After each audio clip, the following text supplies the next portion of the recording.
Sam Tucker had been living a solitary life in the rugged, wide-open spaces of the American West. The land was harsh and unforgiving, but it was home to him.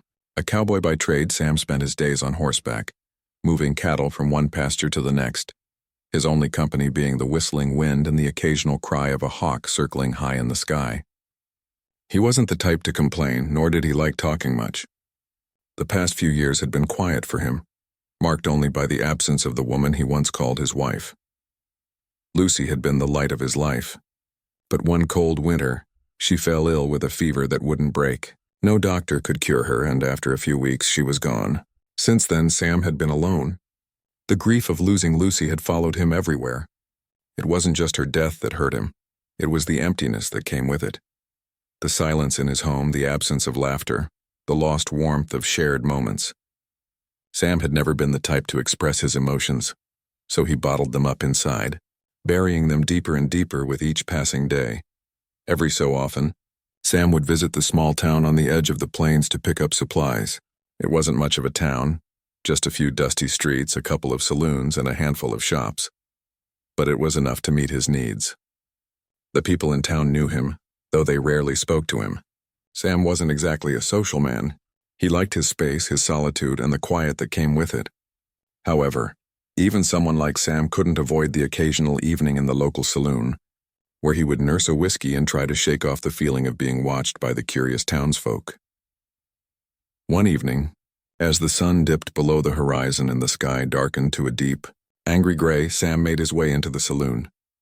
The weather had been unpredictable all day, but now it was clear the storm would hit any minute. The wind began to howl outside, rattling the windows and doors of the small building. Sam pushed open the creaky door and stepped inside, the familiar warmth of the place greeting him.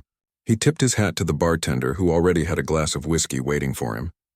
Sam was a regular here, and the bartender had learned long ago that Sam didn't need many words.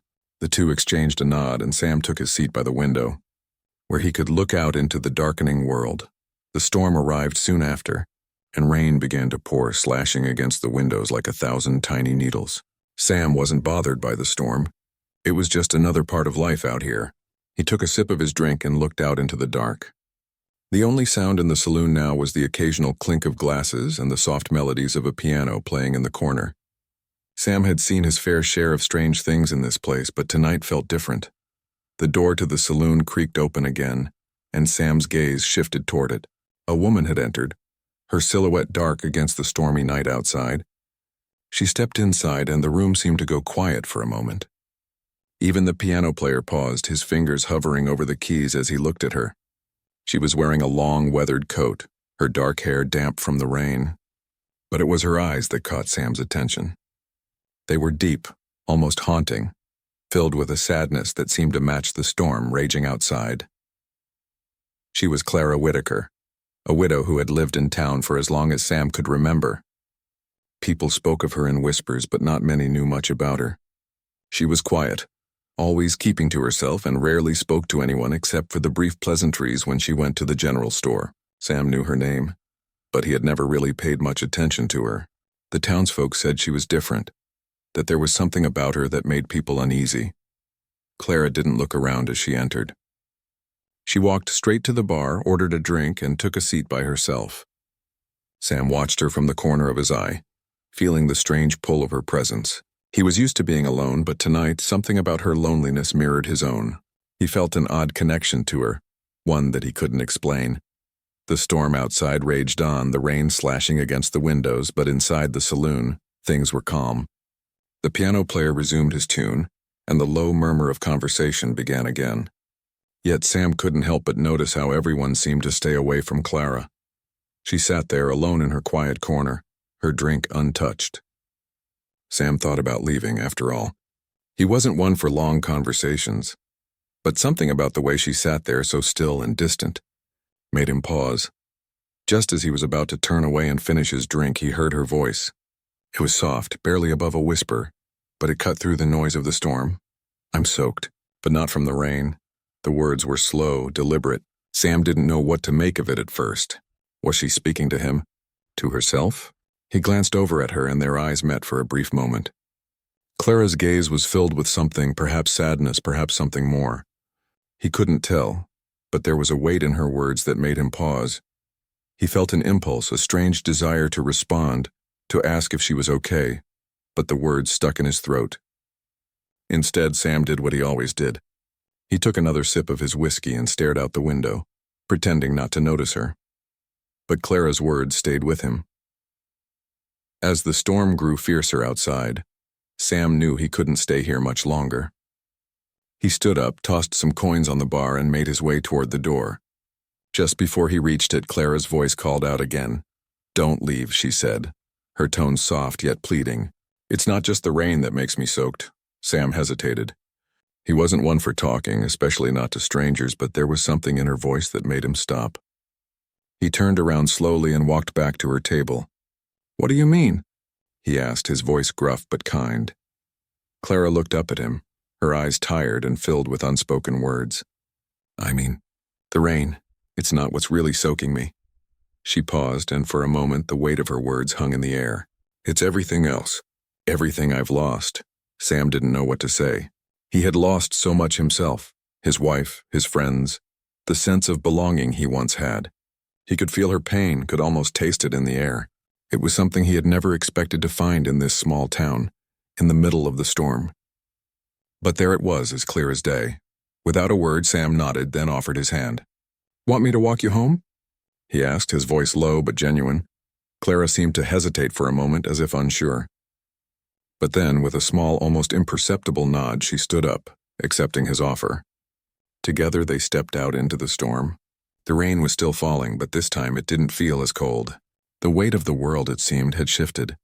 And for the first time in years, Sam felt that perhaps he wasn't as alone as he thought. The rain poured harder as Sam and Clara stepped into the storm. The wind howled and the downpour seemed endless, as if the heavens themselves were trying to wash away all the pain in the world. Sam, always the cowboy, was used to rough weather. He pulled his coat tighter around Clara, trying to shield her from the worst of the rain. She was quiet, but Sam could feel her tension, the way her shoulders were stiff, as if she was carrying a burden too heavy to bear. They walked through the mud, their boots making soft, squelching sounds with every step. Clara didn't speak, but Sam didn't mind. He wasn't the kind of man who needed to fill every silence with words. The storm outside seemed to mirror the storm inside both of them. Wild, uncontainable, and full of emotions they didn't know how to express. But there was something calming about being together in that silence, a shared understanding that didn't need to be spoken. As they walked, Sam noticed how Clara's steps were slower, as if she was struggling to keep going. He wanted to ask her what was wrong, but he held back, not wanting to pry. Instead, he kept his pace steady, walking alongside her, offering his quiet support in the way he knew best. After a few minutes, Clara finally spoke, her voice soft and barely audible over the storm. "You know, I thought I could handle it on my own," she said, her words carrying the weight of years of pain. "I told myself that after everything, I could just keep going, that the loneliness would be something I could bear, but it's harder than I ever imagined." Sam didn't know what to say at first. He understood her words better than she probably realized. He too had been trying to carry his grief alone for so long. Losing Lucy had been the hardest thing he'd ever faced, and there were times when he thought he would drown in his own sorrow. But the truth was, there was something about Clara's words that made him realize he wasn't the only one who felt lost. He glanced at her, noticing the way her face was etched with years of sadness. Her eyes looked distant, as if she was lost in a memory she couldn't shake. It made Sam feel an ache deep in his chest. He wanted to reach out to comfort her, but he didn't know how. So instead, he simply walked beside her, giving her the space to talk if she wanted to. Clara's voice broke through his thoughts again. "I've been alone for so long," she said, her words trembling slightly. "My husband, he was the love of my life, and when he died, I thought I could go on, that I could fill the emptiness with work, with time, with anything that would distract me. But nothing worked. It's like there's this hole inside me, and no matter what I do, it's still there." Sam could feel her pain like it was his own. He didn't have to ask her to know what she meant. He had buried his own grief for so long that sometimes it felt like it might swallow him whole.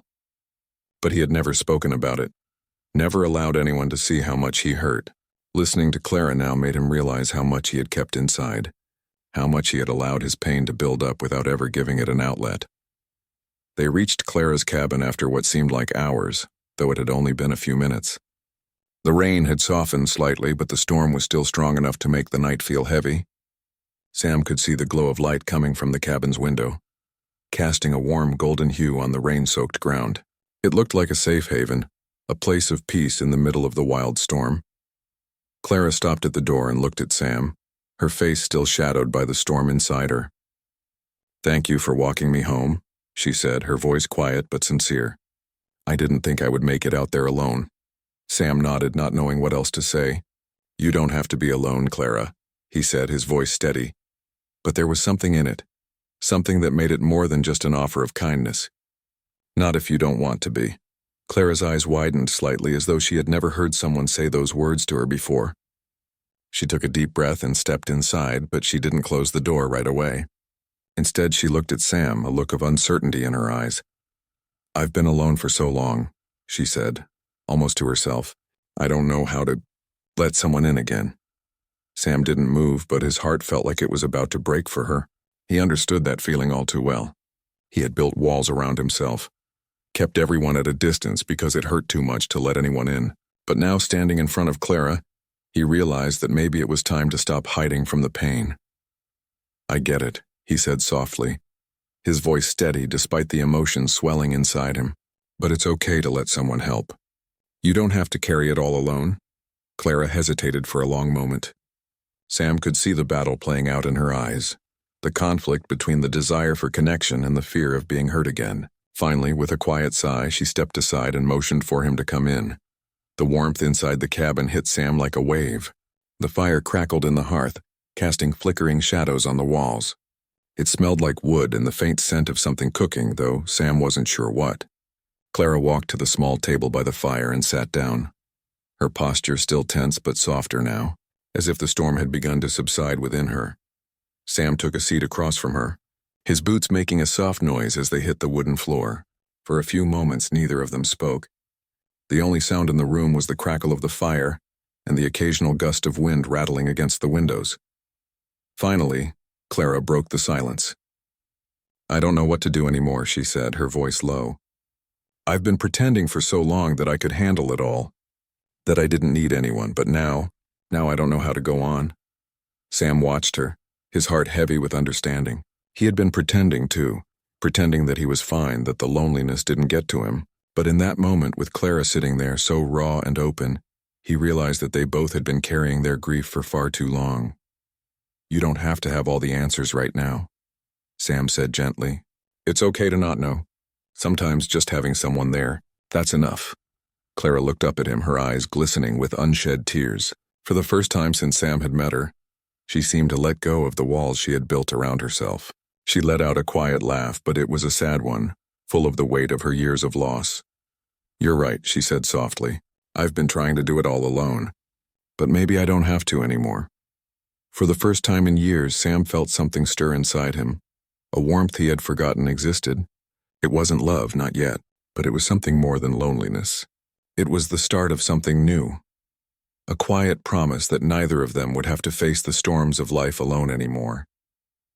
They sat there for hours, talking softly, sharing stories, and slowly beginning to heal. The storm outside began to fade, the rain turning into a gentle drizzle. Inside the cabin, the world felt a little lighter, as though the weight of the past had begun to lift, even if just a little. And as Sam sat there in the warmth of the firelight, he realized something that had been missing from his life for far too long, the comfort of knowing he wasn't alone. For the first time in a long time, Sam Tucker wasn't walking this path by himself.